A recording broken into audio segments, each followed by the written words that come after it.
Baik, perkenalkan nama saya William Nata, saya menjadi dokter di Politeknik hari ini. Sebelumnya Bapak akan melakukan untuk tindakan pengecekan pada telinga. Di sini mungkin Bapak merasa tidak nyaman karena telinganya mungkin akan terasa nyeri dan lain-lain. Apakah Bapak bersedia? Baik, apabila Bapak sudah bersedia, saya akan melakukan cuci tangan 6 langkah dan memakai sarung tangan dulu. Baik. Oke, baik. Setelah saya melakukan cuci tangan dan memakai sarung tangan, saya akan persiapkan dulu untuk alat-alatnya. Baik, setelah alat-alatnya sudah, saya akan memakai lampu kepala. Oke, lampu kepala. Oke, di sini saya pasang sampai lampu kepala di kedua sisi, lalu untuk jaraknya 30 cm dengan diameter cahaya 1 cm, kurang lebih 1 cm. Baik. Nah, setelah itu saya akan melakukan posisi duduk si pasien itu di depan pemeriksa tepat langsung, lalu di sini lutut kiri pemeriksa itu berdekatan dengan lutut kiri dari pasien. Nah, oke, di sini saya lakukan begini. Oke, saat memeriksa telinga kontralateral hanya posisi kepala pasien yang diubah. Baik, di sini saya akan melakukan untuk pemeriksaan pada auricula kanan. Di sini saya cek apakah auricula kanannya terdapat seperti kelainan bentuk atau tanda-tanda radang atau adanya benjolan. Baik, di sini tidak didapatkan adanya benjolan. Lalu selanjutnya saya akan melakukan untuk inspeksi maya atau liang telinga. Di sini saya akan menggunakan jari 1 dan 2 untuk menarik superior auricula dan jari lainnya pada kanal mastoid. Nah, di sini setelah saya tarik, saya akan meluruskan auriculanya akan ditarik ke arah posterior superior untuk meluruskan mai. Nah, lalu di sini saya akan ngecek untuk liang telinganya atau mainnya, apakah di situ terdapat bentukannya. Pertama, apakah lapangannya sempit atau atresia atau stenosis. Nah, lalu dicek juga apakah ada infeksi seperti hiperemi, edem, sekret, furunkel, bula, dan granulasi, dan juga dicek juga apakah ada serumen. Di situ juga dicek apakah ada benda asing atau tidak seperti tumor. Lalu selanjutnya setelah itu saya akan memegang otoskopi untuk melakukan pemeriksaan membran timpani.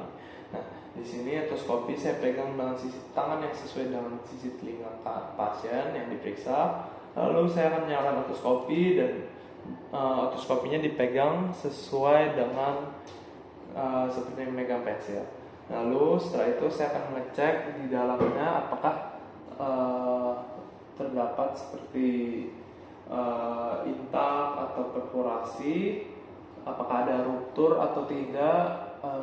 Lalu dicek juga apakah ada bayangan kolestetom atau ada juga apakah ada refleks cahaya atau tidak. Lalu untuk posisinya kita cek apakah ada traksi atau bombans, lalu apakah ada sekret atau tidak.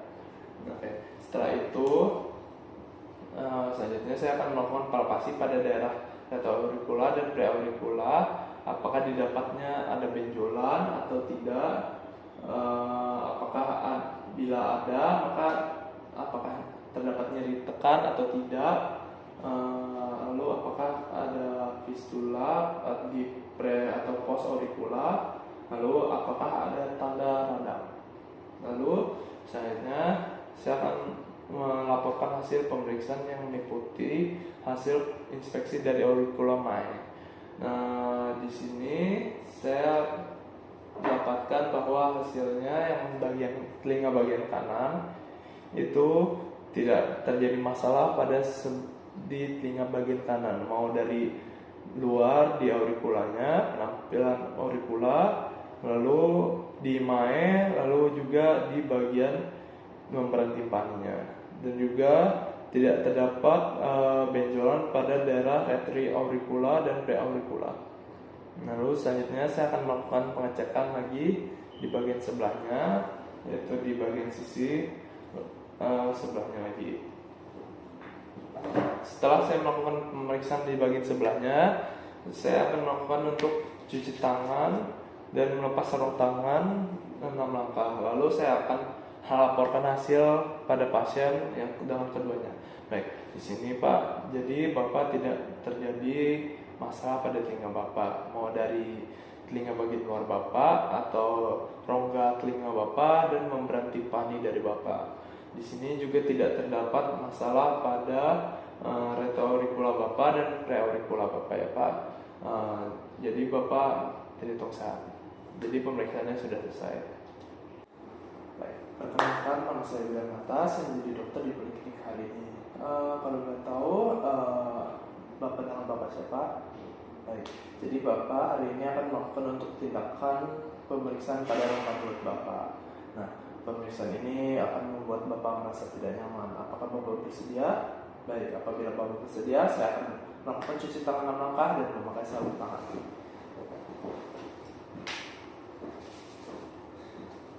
Baik, setelah saya memakai sarung tangan dan cuci tangan 6 langkah, saya akan mempersiapkan dulu alat-alatnya. Yang pertama saya akan persiapkan ini dulu. Lalu, apakah Bapak memakai gigi palsu? Apabila Bapak memakai gigi palsu, bisa Bapak lepaskan ya Pak. Baik. Apabila gigi palsu sudah dilepaskan, saya akan memakai dulu lampu kepala. Di sini lampu kepala akan saya pasang. Baik, setelah saya atur cahayanya dengan jarak 30 cm dari mata, lalu untuk diameternya diproyeksikan kurang lebih 1 cm. Nah, lalu di sini saya akan melakukan untuk inspeksi dari mulutnya dulu. Di sini inspeksi dari mulutnya, saya cek apakah pada bibirnya didapatkan luka atau ulkus. Habis itu apakah ada tanda-tanda infeksi, hiperemi, edem, deformitas massa, gula atau vesikel. Nah, di sini juga saya melakukan pemeriksaan untuk bibir atas dan bibir bawah. Oke, setelah tidak ada ditemukan, maka saya akan melakukan untuk pemeriksaan pada mukosa oral. Di sini saya akan melakukan pemeriksaan mukosa oral dan gusi dengan bantuan toxpatel. Di sini saya akan melihat dulu menggunakan lampu kepala juga. Di sini apakah dia terlihat mukosa oralnya terdapat perbedaan, apakah terdapat tanda-tanda benjolan, ulcerasi, lalu perhatikan juga warnanya, apakah ada bercak, apakah ada juga nodul. Nah, jika pada inspeksi adanya nodul, maka kita lihat juga apakah ada benjolan tunggal atau multiple, lalu kita lakukan juga palpasi. Di situ perhatikan juga untuk ukurannya, apakah ukurannya itu besar atau kecil, lalu bentukannya juga. Oke, di sini setelah saya melakukan pemeriksaan dari mukosa oral, saya lanjut ke inspeksi pada gigi kelingi. Nah, di sini saya inspeksi apakah jumlah pada giginya itu lengkap atau tidak, lalu apakah ada yang tanggal atau ada yang karies atau ada yang giginya patah. Nah, lalu saya cek juga apakah ada yang dia menggunakan gigi palsu atau tidak. Nah, di sini saya menggunakan tong spatel logam yang dapat diketuk pada gigi kelingi untuk mengetahui apakah dapat nyeri atau ngilu saat diketuk. Oke. Selanjutnya, setelah itu saya melakukan untuk inspeksi pada lidah. Nah, di sini saya meminta bapaknya untuk menjulurkan lidahnya. Yang pertama, saya akan cek dulu apakah ukuran pada lidahnya itu normal atau tidak, lalu warnanya bagaimana. Lalu setelah itu di sini saya cek apakah ada ulkus atau tidak, apakah ada mukositis atau tidak. Nah, lalu setelah dia menjulurkan itu juga dicek juga apakah pada lidahnya terjadi deviasi atau tidak atau kemiringan. Lalu apakah ada massa atau benjolan pada lidahnya. Nah, setelah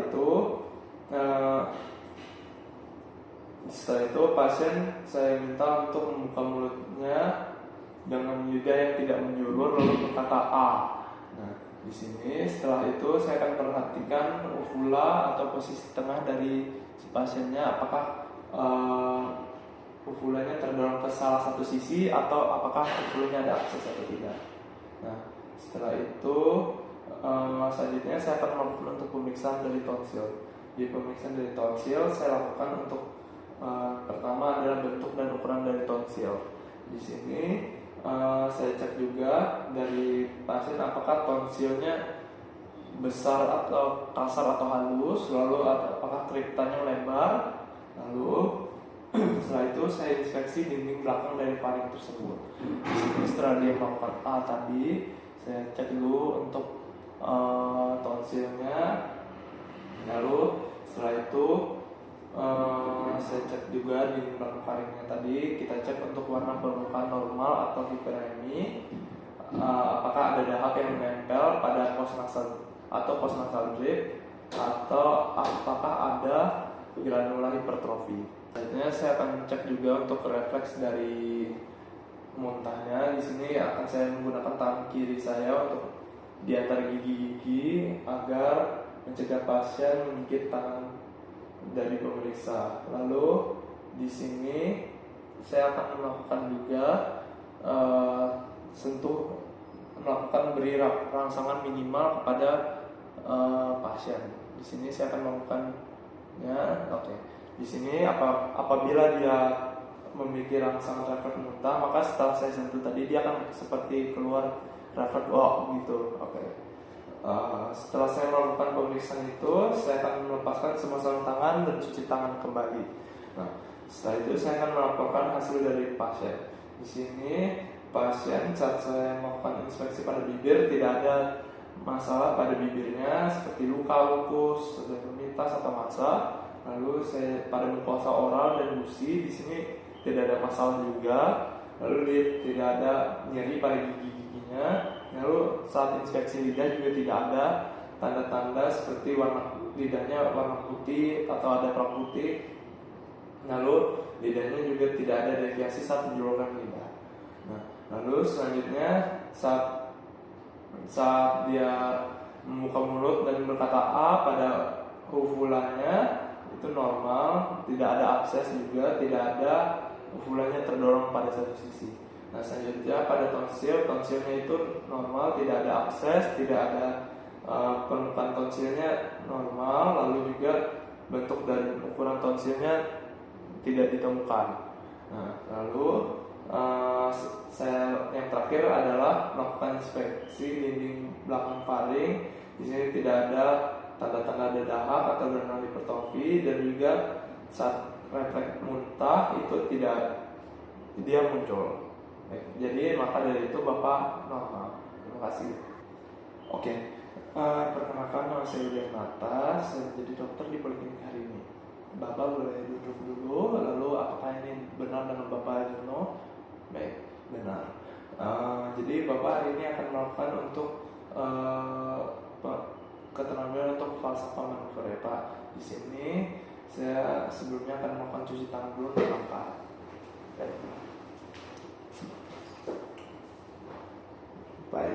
Baik. Setelah saya melakukan cuci tangan langkah, maka Bapak bisa duduk dulu dengan nyaman.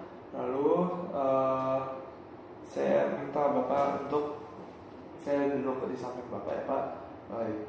Setelah itu Bapak bisa untuk tarik nafas dalam, lalu menahan nafas Bapak dengan menutup dan menjepit hidung Bapak. Saya jepit ya Pak. Tolong Bapak untuk tarik nafas dalam-dalam, lalu hidungnya saya tutup, lalu Bapak hembuskan nafas Bapak melalui hidung yang saya tutup ya Pak. 1, 2, 3. Baik. Setelah Bapak menghembuskan, saya cek apakah Bapak merasakan sesuatu dari perasaan Bapak setelah menghembuskan. Baik, Bapak merasakan bahwa telinga Bapak lebih terbuka ya Pak, karena ya. Baik, jadi di sini dari hasil falsafah manuver Bapak itu normal ya Pak. Jadi Bapak telah berhasil melakukan falsafah manuver. Terima kasih ya Pak. Jadi saya cuci tangan dulu.